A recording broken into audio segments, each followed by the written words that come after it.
కామక్రోధాలలో పడిన మనసు మలినమైపోయిందని నీకు తెలుసు.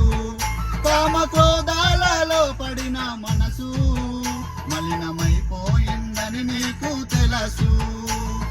మలినమైన మనసుందని నన్ను ద్వేషించదవా, మలినమైన మనసుందని నన్ను ద్వేషించదవా. నీకు తెలియందే ముందు నేను చెప్పా, ఇంకెవరు లేరు నాకు నువ్వు తప్ప. నీకు తెలియందే ముందు నేను చెప్పా, ఇంకెవరు లేరు నాకు నువ్వు తప్ప. నన్ను నీ వాడనుకోని దరి చేర్చుకో అయ్యప్ప, నీ భక్తుడనని నన్ను